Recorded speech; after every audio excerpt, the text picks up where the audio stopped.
Olá, o assunto tratado nesse momento serão os 5 Is em gerontologia.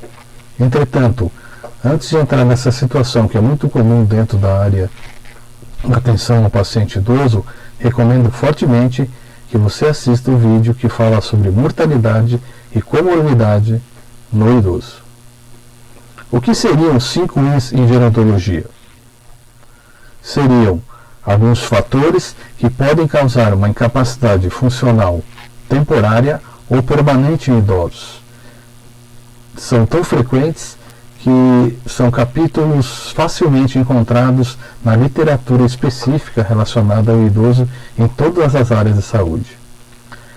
Os 5 Is em gerontologia constituem-se da iatrogenia, da incontinência, da instabilidade, que promove principalmente quedas, a imobilidade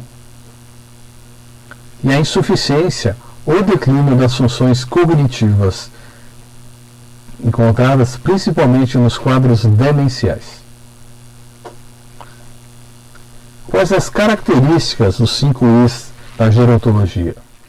Eles apresentam múltiplas causas, não tem um tratamento clínico ou cirúrgico simples, porque normalmente estão interrelacionados e cada uma das causas apresentam graus diferentes de comprometimento funcional.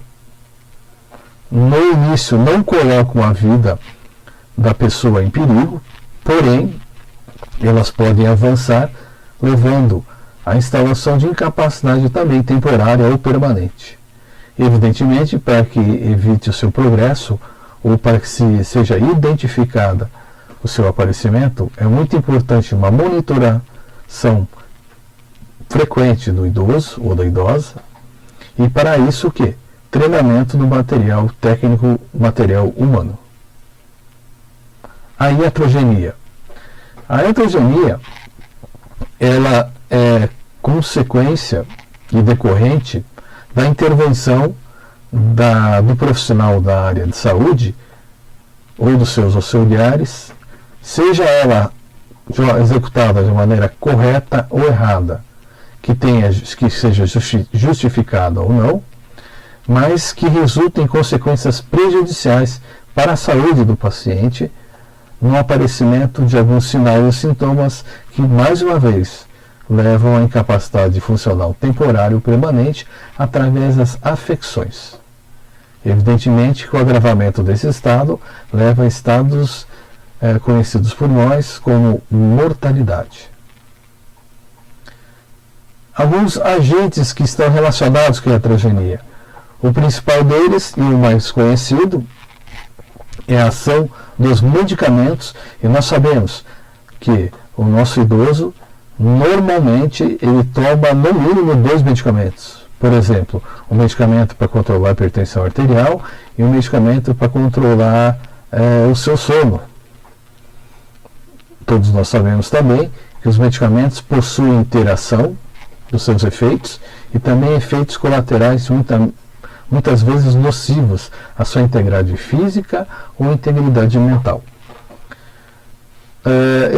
Esses efeitos negativos causados por iatrogenia estão presentes também nas relações que acontecem entre as pessoas, entre os seus cuidadores e idosos, entre idosos e familiares, entre os próprios idosos, através de atitudes que podem levar a causar algum grau de incapacidade. Ou então, muitas vezes, o próprio linguajar, a maneira como essas pessoas idosas são tratadas. Evidentemente que, de uma maneira um pouco mais ampla, todos os procedimentos realizados, principalmente na área de saúde, quando provocam alguma consequência negativa aos nossos idosos, eles são considerados como fatores iatrogênicos.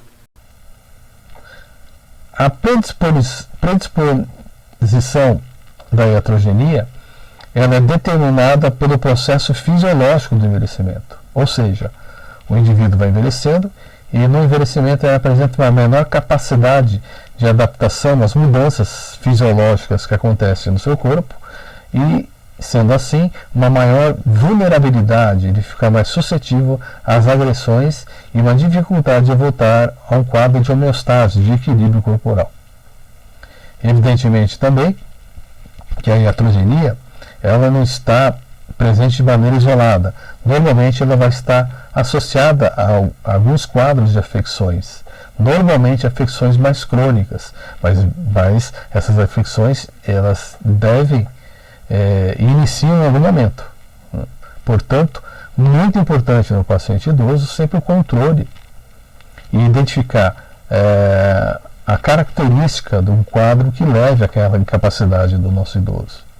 Se esse quadro é agudo, se esse quadro é crônico, se ele apresenta um círculo vicioso de agudo e crônico, enfim, como ele se manifesta em que grau de capacidade ele vai provocar no nosso idoso.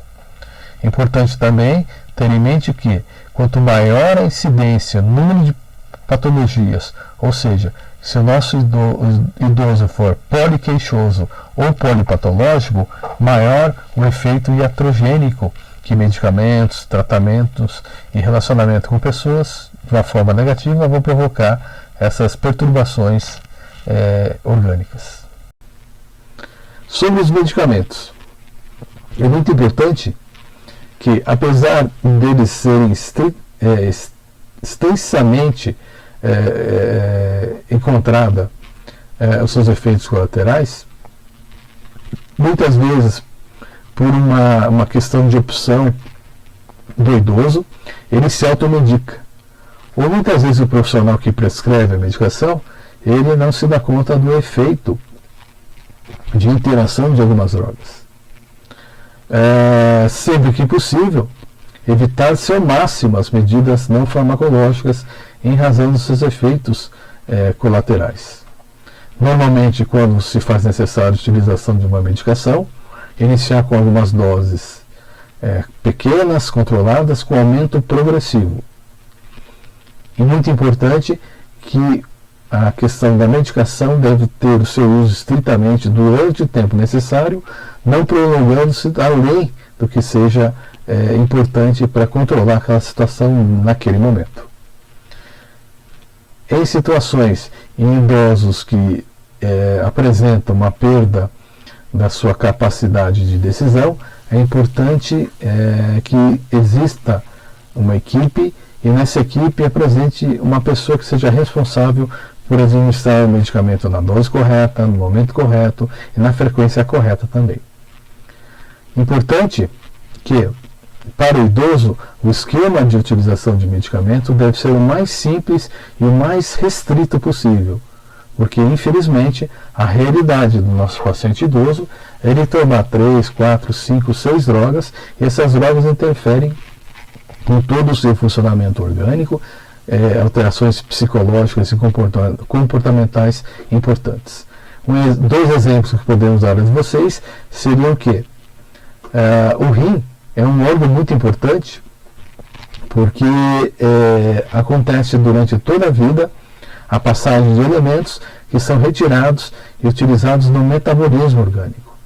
No processo de envelhecimento, acontece uma diminuição da quantidade desse filtrado que acontece na região glomerular renal. Ou seja, fisiologicamente, essa quantidade de filtrado glomerular acima dos 70 anos de idade diminui 40%, fisiologicamente. Então, o que acontece é que doses menores de medicamento podem levar a efeitos iatrogênicos, ou efeitos de intoxicação, como, por exemplo, alguns remédios que são utilizados para controle de frequência e ritmo cardíaco com ditáricos, alguns remédios utilizados para tratar problemas ou alterações de insônia, e também alguns antibióticos, eles podem provocar uma intoxicação generalizada em função da alteração do percentual do filtrado renal. Outro exemplo também, um medicamento muito utilizado para tratar insônia, para tratar alterações de comportamento de ansiedade e depressão, que é o diazepam, no indivíduo jovem, o tempo de vida média desse medicamento, dessa classe medicamentosa, é de 20 horas. Certo? No idoso, o tempo de vida média que ele vai estar, ou seja, que ele vai estar atuando no organismo desse indivíduo idoso, passa de 20 para 60 horas. Então, o tempo de vida média ele triplica. E com isso, tomando mais medicamento, interagindo com outras drogas, pode acontecer efeitos limitantes importantes. Ainda sobre os medicamentos, é importante sempre ter em mente que eles podem levar a alguns efeitos. E esses efeitos são comumente observados por cuidadores, por familiares ou por nossos terapeutas durante a avaliação desse paciente idoso. O primeiro deles seria o delírio, que seria um quadro alucinatório ou de mania de perseguição. Ele é causado pela categoria dos remédios hipnóticos, alguns tranquilizantes e alguns remédios que levam também ao controle de frequência cardíaca. Outra manifestação é a depressão, causada pela metildopa, que é o medicamento utilizado para o tratamento da doença de Parkinson. Os beta-bloqueadores, que são importantes também para fazer o controle de hipertensão arterial e controle de ritmo cardíaco, e alguns tranquilizantes. O parkinsonismo, que é um movimento observado num doente de Parkinson, mas que não caracteriza só a doença de Parkinson, traduzido pelo movimento de inquietude das mãos, principalmente, que leva a avançar com alteração postural, controle de marcha, entre outras coisas. Ele está presente em algumas doenças como acidente vascular encefálico, demências, o próprio mal de Parkinson, a doença de Alzheimer, mas também ele pode ser causado de uma maneira muito rápida e transitória por uso de alguns medicamentos antipsicóticos que vão tratar alterações de humor, como ansiedade ou depressão, e alguns outros medicamentos também que vão tratar alterações de pressão arterial e o próprio metildopa, que é um medicamento que trata o Parkinson, mas sabe-se na literatura médica que normalmente após 10 anos de utilização, uma década, ele deixa muitos resíduos, então ele intoxica o paciente, levando a uma aceleração da doença de Parkinson. A hipotensão postural é uma queixa muito comum em idosos, onde se caracteriza pelaquela situação onde o idoso está sentado e levanta e ele sente aquela tontura, ou sente a vista, ou percebe a vista turva, ou perde o controle das pernas. É uma situação que acontece numa mudança muito rápida de um decúbito, que é o exemplo aqui dado de sentado para em pé, porque as estruturas vasculares, artérias e veias, elas não dilatam da maneira suficiente para levar um suprimento de sangue constante na região cerebral, onde controla todo esse mecanismo postural. Porém, alguns medicamentos que controlam a pressão arterial alta e quadros antidepressivos de ansiedade podem fazer com que esse quadro de hipotensão postural eles se tornem muito mais frequentes e, portanto, leva o item subsequente, que seria a frequência, o aparecimento das quedas, que são importantes situações que levam ao grau de incapacidade temporária e incapacidade permanente do idoso. As quedas são características importantes no dia a dia do idoso. Durante o ano teremos um tópico exclusivo sobre isso, para verificar se a frequência e a extensão dessas quedas são importantes de serem tratadas e avaliadas por nossos terapeutas. Então, a categoria de alguns medicamentos também pode induzir ao aumento da frequência e aumento da consequência dessas quedas, como hipnóticos e tranquilizantes sedativos que controlam o transtorno de ansiedade, depressão, bipolaridade, e alguns diuréticos, e aqui se torna muito importante vocês entenderem que a primeira classe de medicamentos utilizados para o tratamento da hipertensão arterial, ela está basicamente ligada à utilização dos diuréticos. Então, por um distúrbio de diurese, pode estar relacionada à questão das quedas. A constipação é outra situação que acontece em função de alguns medicamentos antidepressivos e antipsicóticos, com transtornos de personalidade e de humor, a constipação intestinal, e a incontinência urinária ela também pode ser causada por uso de alguns medicamentos como hipnóticos, que tratam situações de alteração de comportamento e personalidade, e alguns diuréticos também levam a esse quadro de incontinência urinária. Procedimentos. Alguns procedimentos também, eles podem favorecer também a instalação do quadro da iatrogenia. Principalmente quando esses procedimentos eles envolvem algumas etapas de preparação para a realização de alguns exames. Por exemplo, a utilização massiva intensa de laxantes pode levar a um quadro de diarreia importante e, portanto, ser um fator iatrogênico desequilíbrio da homeostase do idoso.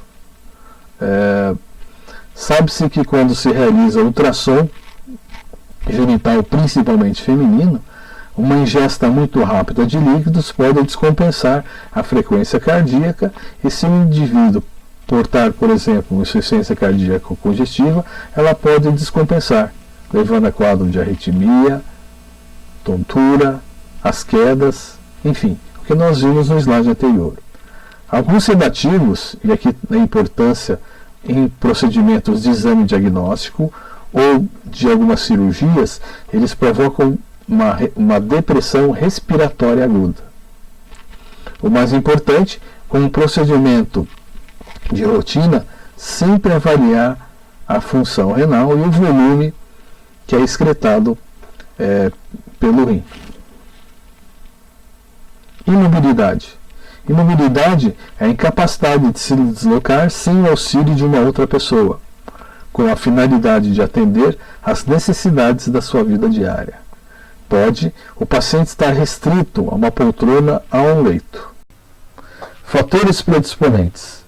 Patologias como a osteoartrose, várias doenças reumáticas, sequelas de fraturas, DPOC, doença pulmonar obstrutiva construtiva, a ICC, insuficiência cardíaca congestiva, o AVC, o acidente vascular cerebral e infecções, quadros de desnutrição e desidratação, Parkinson, demências e depressão principalmente, e principalmente o destaque é longos períodos acamados. Aí, portanto, está a importância do profissional da área da fisioterapia ao evitar a instalação ou a predisponibilidade desses efeitos que podem levar a efeitos extremamente incapacitantes no idoso. Diante de um paciente que tem um comprometimento na mobilidade, é muito importante seguir os seguintes passos. Primeiro, quantificar o grau da imobilidade.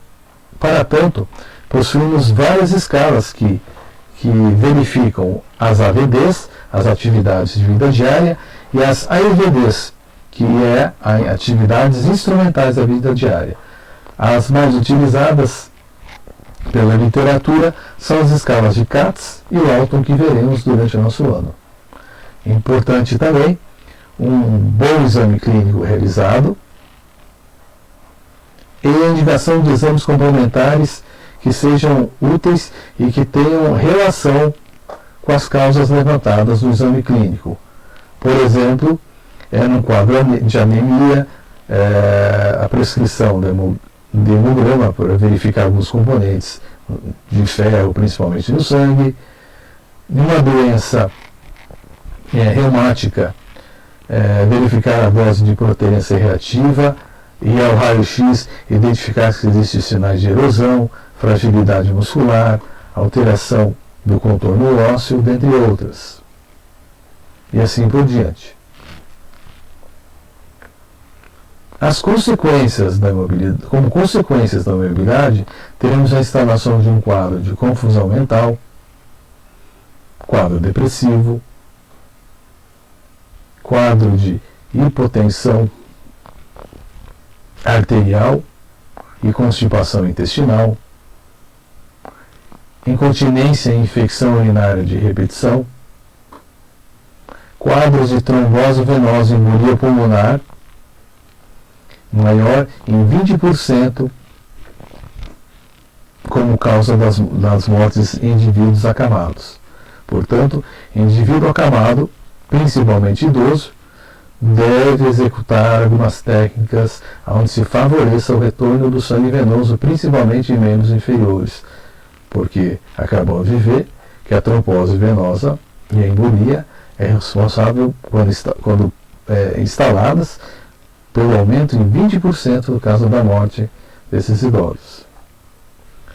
Outra consequência importante na parte respiratória são as doenças respiratórias, principalmente as pneumonias de repetição, quadros de broncoaspiração,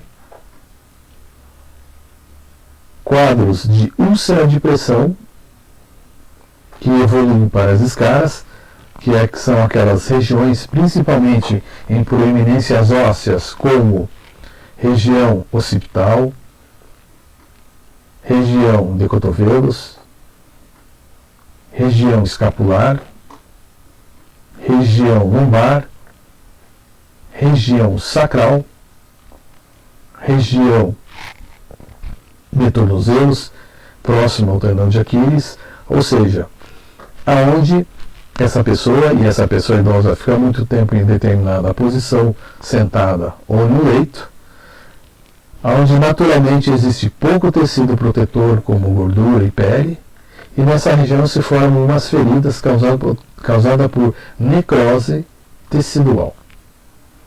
Outra consequência importante é a aceleração de um processo que é fisiológico conhecido como sarcopenia. De uma maneira muito simples, a sarcopenia é um processo de atrofia da musculatura que acontece de maneira fisiológica no processo de envelhecimento.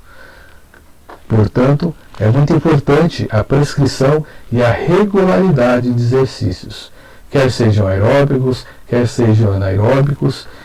É muito importante que exista isso para se prevenir esse processo de sarcopenia.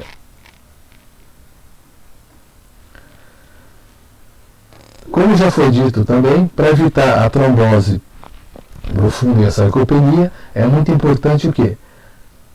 Na prática fisioterapêutica, quer seja domiciliar, quer seja hospitalar, quer seja no atendimento da clínica de fisioterapia, a mobilização articular, fortalecimento e a facilitação, principalmente do retorno venoso, ou de algumas medidas que vão tratar essas alterações de inflamações agudas ou crônicas vasculares. As úlceras, para você ter uma ideia, elas podem ser tratadas pelo laser, utilização de gelo, utilização de açúcar, enfim, existem várias situações que a fisioterapia e alguns profissionais da enfermagem podem utilizar para tratamento das úlceras. Lembrando que as úlceras evoluem de um grau 1 ao grau 4, de uma maneira muito superficial. No grau 1, a pele apresenta-se vermelha, ainda íntegra, não rompida. No grau 2, ela está rompida e perda de substância na epiderme e na derme. No grau 3, ela vai se aprofundando e aumentando de tamanho. No grau 4, em alguns casos, visualiza-se nessa ferida lá no fundo ossos e músculos também na região afetada. Sendo assim, é muito importante para evitar essa instalação das escaras que evoluem para, ou melhor, das úlceras de decúbito que evoluem para as escaras, a prescrição, a fiscalização e a realização da mudança de decúbito a cada 2 horas. Então, um decúbito, inicialmente um decúbito dorsal, por um decúbito lateral direito, depois por um decúbito lateral esquerdo, se for possível por um decúbito lateral, com a utilização de vários travesseiros ou artifícios de espuma que podem favorecer não só um alívio de pressão nessas regiões ósseas, mas pode associar-se também um tratamento respiratório, por exemplo, para a ação da gravidade, onde eu, pelo posicionamento do paciente, eu favoreço a secreção que está instalada em algum ponto dentro do pulmão para que seja eliminada pela tosse ou por outros mecanismos importantes para se evitar infecções respiratórias que se agudizem ou que se tornem repetitivas. Existe a opção também da utilização de colchões de água, que diminuem a pressão do corpo inteiro, e a utilização de uma maneira muito caseira daquelas embalagens de casca de ovo, que também tem a possibilidade também de aliviar a pressão que o corpo está sofrendo nessas zonas de proeminências ósseas. Importante também sempre manter a pele limpa, higiene é muito importante, e a utilização de alguns óleos hidratantes para preservar o pH da pele, que também é muito importante. Em alguns casos, onde as feridas já estão abertas, que seja feita de maneira correta os curativos, que também sejam trocados de maneira correta os curativos, evitando-se o quê? A infecção naquele local, que quando não bem tratada, pode se disseminar para o corpo inteiro, virando uma septicemia, uma inflamação no corpo todo. Importante também manter um correto acesso e aporte de água e líquidos, substâncias que façam também uma recuperação do metabolismo e também uma dieta proteica e balanceada. Instabilidade postural. As quedas é o que se pensa quando se fala de instabilidade postural. Ela está em média presente em 30% em sujeitos e idosos maiores de 65 anos de idade. As consequências podem ser levar a uma simples queda e pela sua repetição a lesões mais graves que incapacitem esse indivíduo. A queda é uma causa muito frequente de hospitalização e, mais uma vez, de uma maneira que pode parecer singela, sem importância, elas sim são importantes pelo grau de repetição e grau de comprometimento funcional, podendo levar muitas vezes à morte do idoso ou da idosa. As quedas também são importantes porque elas sinalizam e nos indicam a capacidade que está sendo perdida, que é a capacidade de autonomia do indivíduo. E pela autonomia nós entendemos a capacidade de ir e vir desse indivíduo, o que gera situações de insegurança, com limitações, com ele ficando preso no seu quarto ou na sua cadeira, utilizando alguns recursos que podem favorecer justamente esse declínio funcional de uma maneira muito mais rápida do que seria o fisiológico. Os fatores de risco para as quedas têm como fatores intrínsecos a idade do sujeito, a história de quedas recorrentes, ou seja, quantas vezes ele cai, em que intervalo de tempo, a presença das doenças crônicas, as comorbidades, principalmente doenças do labirinto, do ouvido, de equilíbrio, osteoartrose, doença de Parkinson, sequelas, principalmente do acidente vascular cerebral, a doença cardíaca e a diabetes. Também, mais uma vez, o uso de muitos medicamentos, ou polifarmácia, ou polimedicamentoso, principalmente a associação de medicamentos antidepressivos, ansiolíticos, pode levar à intensificação e uma menor frequência das quedas, e uma maior frequência de intervalo entre as quedas, o que leva a consequências físicas importantes. Quadro também de importância ortostática e deficiência visual são importantes e devem ser observados na avaliação e treinados a sua recuperação durante o tratamento fisioterapêutico. Como fatores de risco agora extrínsecos, devemos observar ou perguntar ao cuidador, ao idoso ou ao familiar, como é o ambiente em que essa pessoa mora. Se ele apresenta muitas superfícies escorregadias, como tapetes, se as cadeiras que ele senta não tem braço, se o encosto é muito pequeno, se a cama e os assentos, por exemplo, de um vaso sanitário, é muito alto ou muito baixo, se a iluminação ela é suficiente e ela está presente, por exemplo, em algum momento onde, principalmente à noite, o idoso ele vai mais vezes ao banheiro, ele não apresenta aquela iluminação, não encontra interruptor de luz, então a opção seria, evidentemente, usar o quê? Sensor de presença. Certo? Vendo se essa iluminação é suficiente para que ele observe algum obstáculo que possa levar à queda.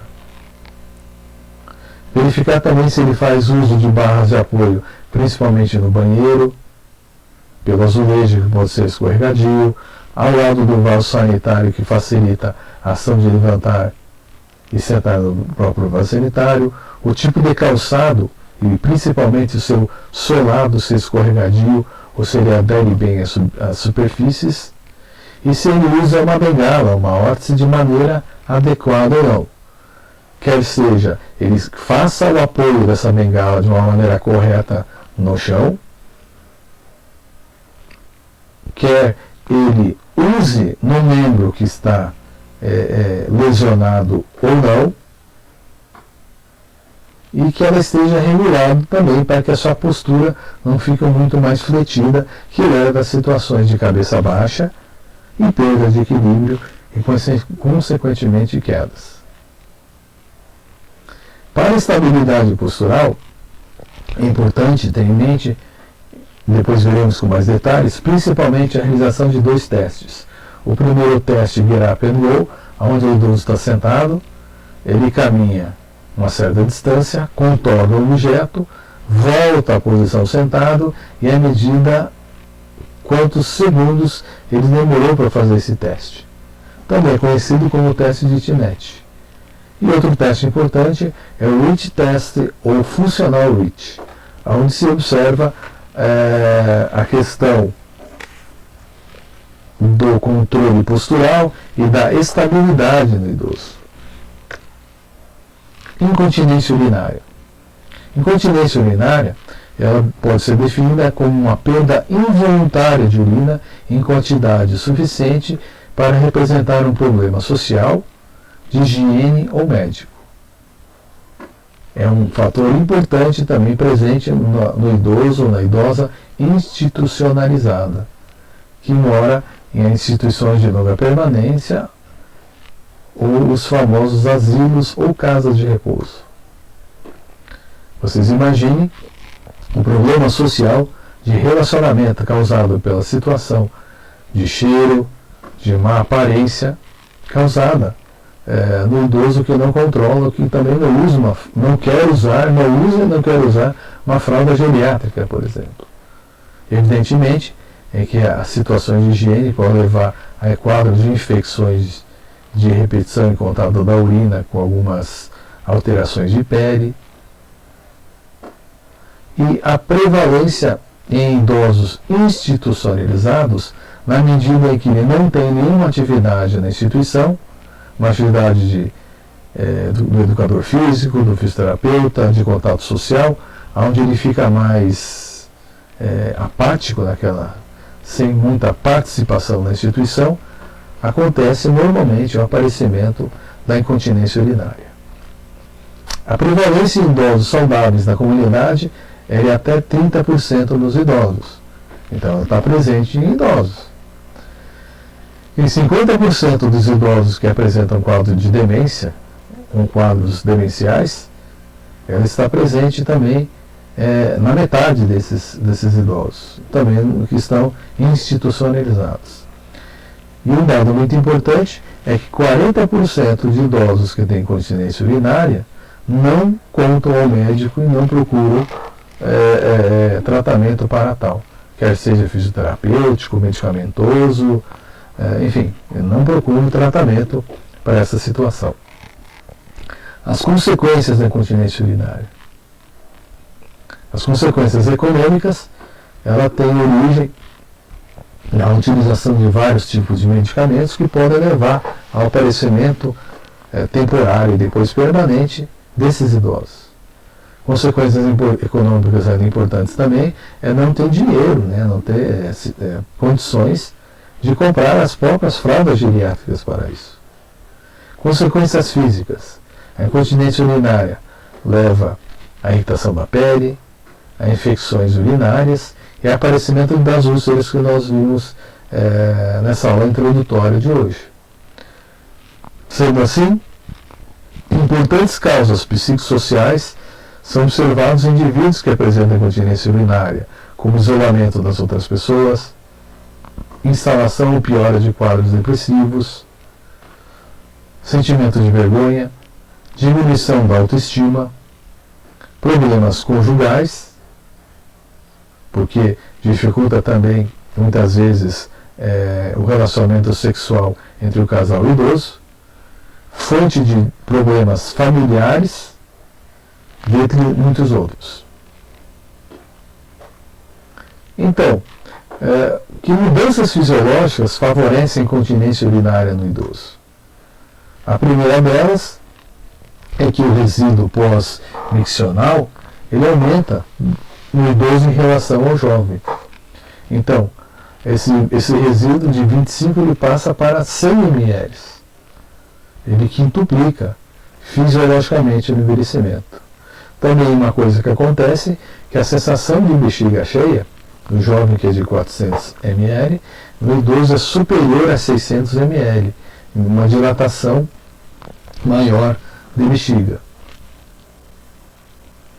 E muitas vezes ele é compatível com uma alteração do detrusor, que é um músculo na bexiga que contrai, que controla a contração e o relaxamento dessa própria bexiga, que pode estar alterado pela alteração desse músculo, né, pela atrofia muscular e também pela ação contínua durante toda a sua vida de várias classes de medicamentos.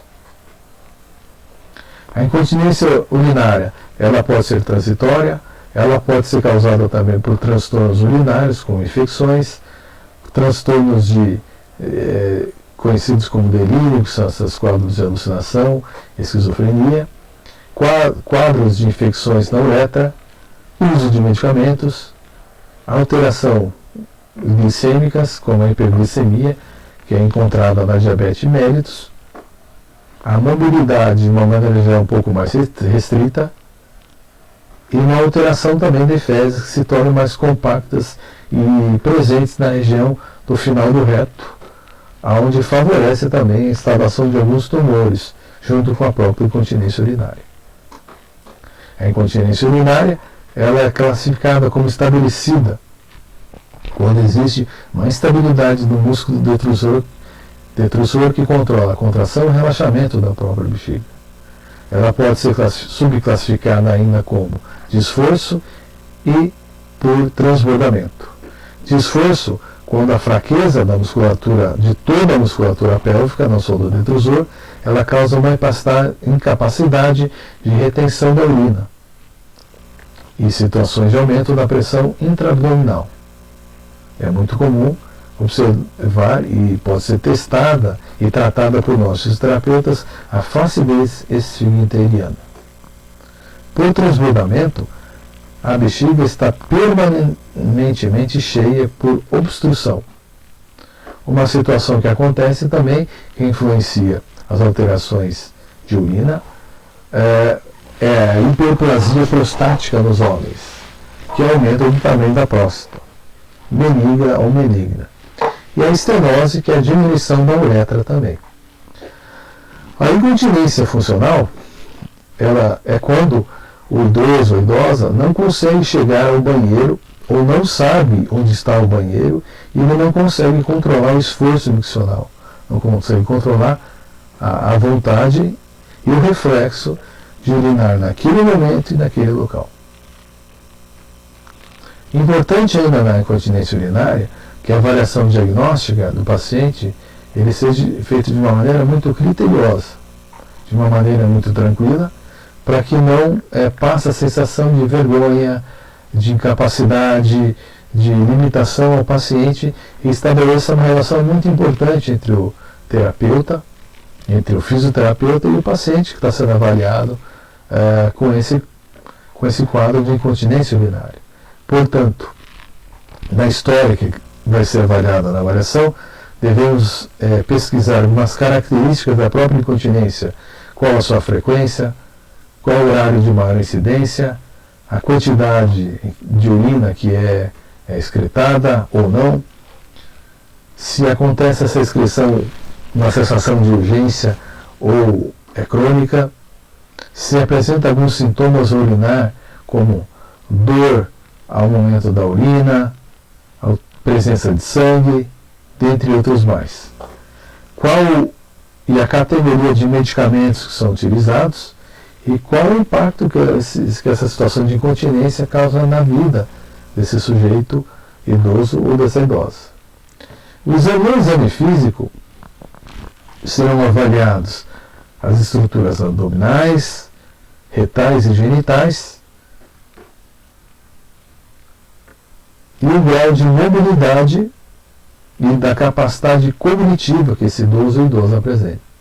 Para isso, portanto, pode ser solicitado alguns exames laboratoriais específicos para verificar principalmente se existem bactérias ou vírus na urina, o volume excretado pela urina e, se necessário, também encaminhar esse paciente com uma avaliação mais criteriosa com o urologista, o ginecologista ou para realizar alguns exames hemodinâmicos.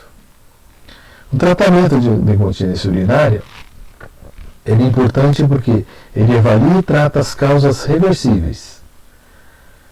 Em alguns casos de urgência, é importante que a fisioterapia tenha atuação e resultados importantíssimos na reeducação miccional desse paciente.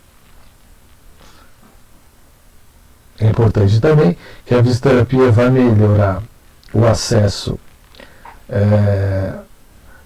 aos meios para que ele faça a sua urina e também ele vai favorecer também o melhor entendimento de todo o processo. Evidentemente, existem alguns medicamentos citados a seguir que favorecem também a contração e o relaxamento do músculo detrusor da bexiga. Importante.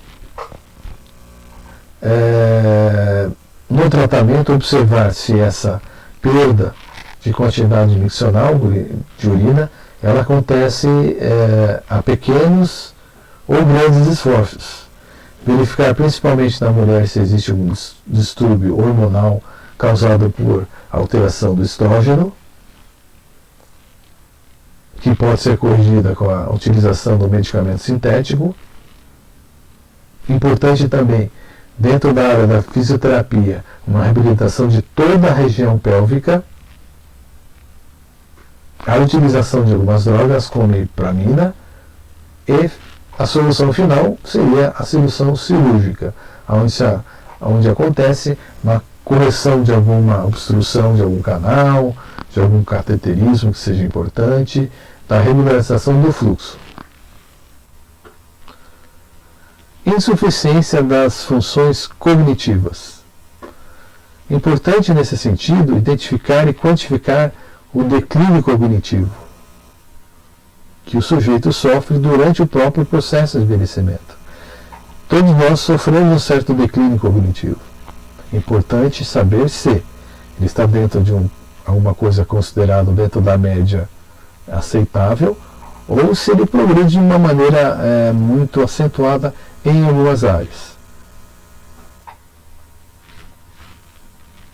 Sendo assim, é muito importante entender que a cognição ela não se restringe só a alterações de memória, que é a associação que se faz de uma maneira muito comum de função cognitiva. Ela não está só restrita a alterações de memória, quer seja aquela memória imediata, quer seja a memória de evocação, aquela memória do passado. Vocês sabem que em indivíduos mais idosos, ele apresenta um déficit de memória em fatos que aconteceram recentemente. E ele lembra muito bem situações que aconteceram há 10, 20, 30, 50 anos atrás. O mais importante, mais uma vez, função cognitiva não se restringe somente à memória. Memória é um dos itens avaliados por todos os profissionais da equipe interdisciplinar, mas não é o único. Os outros itens seriam a capacidade de atenção, capacidade de julgamento, se uma coisa é certa, errada, se uma atitude ou então alguma coisa que se faz em casa vai causar uma lesão ou não, a capacidade de abstração, a possibilidade da utilização de figuras de linguagem e associação com a realidade e o imaginário, a capacidade executiva, que é a possibilidade de solucionar problemas, quer sejam problemas matemáticos, quer sejam problemas espaciais, de deslocamento, por exemplo, da sua casa até um local para comprar uma fruta, né? Então, a capacidade de execução. E, finalmente, a gnosia, que é a habilidade de reconhecer gestos e pessoas, gestos ofensivos, gestos de carinho, e reconhecer as próprias pessoas, quer sejam familiares, amigos ou pessoas que têm algumas funções no ambiente social em que ele convive. Importante mais uma vez, função cognitiva é memória, atenção, julgamento, abstração, linguagem, a função executiva e a gnosia.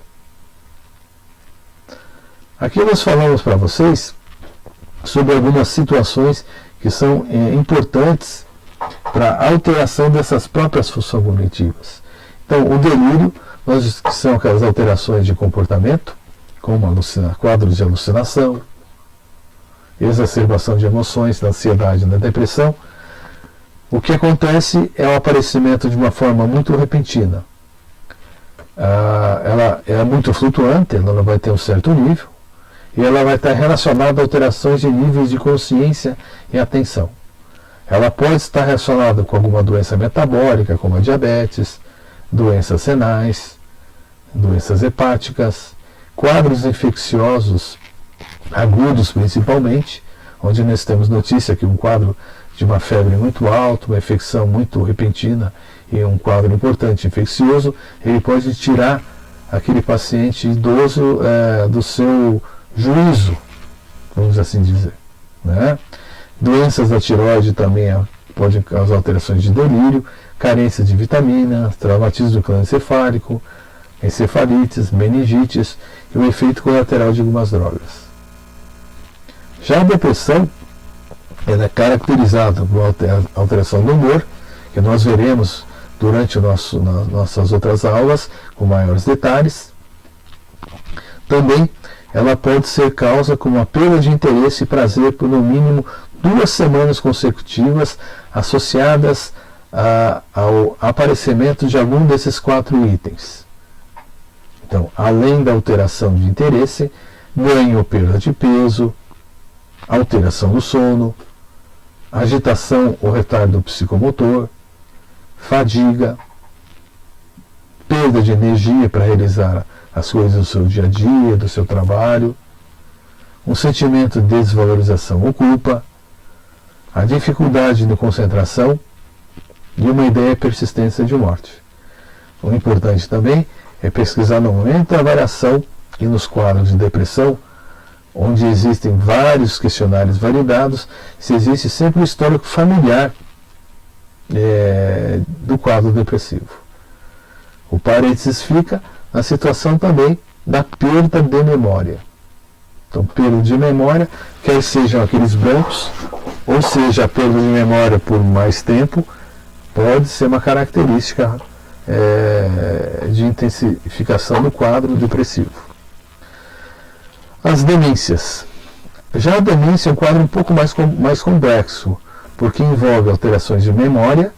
Normalmente vocês veem alterações de memória recente, alterações de linguagem, de figuras de linguagem, onde a pessoa com demência não consegue associar, por exemplo, que uma caneta é o que escreve. Para uma pessoa no quadro demencial, ela entende a caneta como aquele objeto que serve para escrever símbolos, para escrever alguma coisa. Então essas alterações acontecem nos quadros demenciais. Alterações de linguagem, alterações de percepção especial e alteração na execução de algumas tarefas do dia a dia, como lavar a louça, como ir a um local e voltar desse local, como saber quanto é uma nota de um valor de 5, 10, 15 reais e que é necessário para pagar algum bem. Enfim, situações que acontecem, o planejamento de alguns atos. Importante que no exame físico dessas alterações das funções cognitivas seja investigado pelo avaliador a idade que vão se instalando essas